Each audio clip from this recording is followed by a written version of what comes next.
This is the new Model 3 Highland, and this is the current Model Y. In this video, I'll be showing you the main differences between the two, in case you're at that stage where you're trying to figure out which one to buy. So let's get started. The Model 3 now has a very cool and modern look, and you'd straight away notice its futuristic looking headlights, which I think looks amazing. The first thing that jumps right at you is the size difference between the two.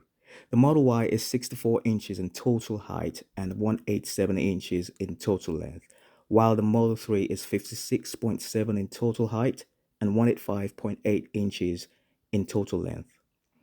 So that's a clear difference there.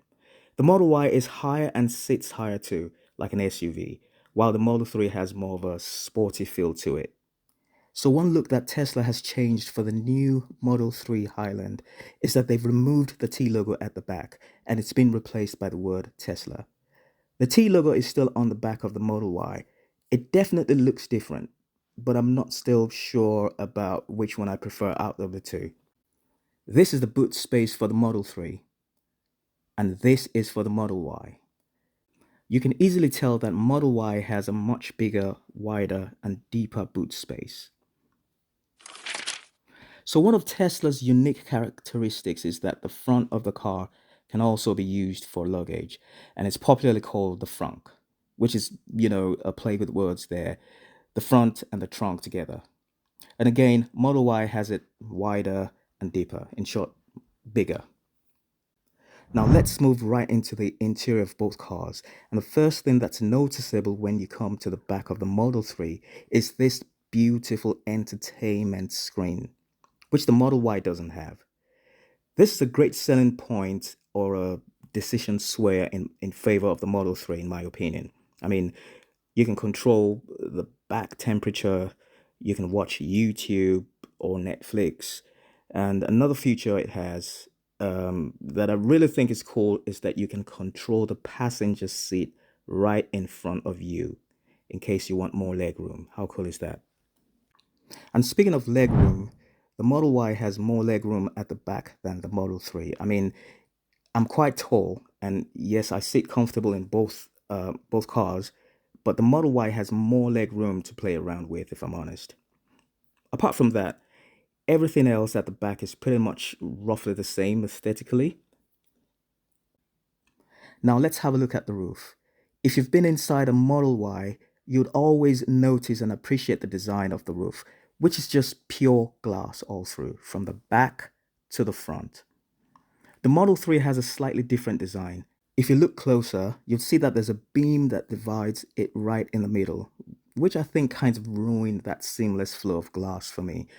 Let me know what you think in the comments about this. Now, coming to the front part of the interior, you'd see that the Model Y has this wooden dashboard all through here. I think it's a good dashboard effect. However, the Model 3 doesn't have that at all, which also looks nice to me, but I'm quite indifferent about this effect, and I think it boils down to a matter of personal preference. The T logo has also been removed from the new Model 3 steering and the word Tesla written just like at the back of the car. What do you guys think about this effect? I'm not so sure. The screen looks pretty much the same shape and size, but two major driving functionalities that have changed in the new Model 3 Highland are firstly, the way you change gears. In the Model Y and the previous Model 3, you put the car in drive, reverse, or park using this stick or lever thing here. In the new Model 3, you'd have to drag up and down with your fingers on the screen to change gears. Secondly, the left-right signal lever has been removed on the Model 3 and been replaced with these two buttons here. It definitely looks cool and modern, but in practicality, I found I wasn't quite comfortable trying to press one of these buttons when the steering has been turned when I test drove the Model 3, but I honestly think it just needs getting used to. A couple more things that I noticed from comparing the two screens is that there's this thing called bioweapon defense in the climate control area, which is supposed to be some air filter thing and stops it from air getting in or out of the car, and prevent any kind of air pollution going on. Only Model Y has this functionality out of the two cars. Secondly, apart from being able to heat the front and back seats, which Model Y and Model 3 both have, on the Model 3, you can also cool the seats. Model Y is still trying to catch up on this feature, so I'm guessing it will be available in the very near future.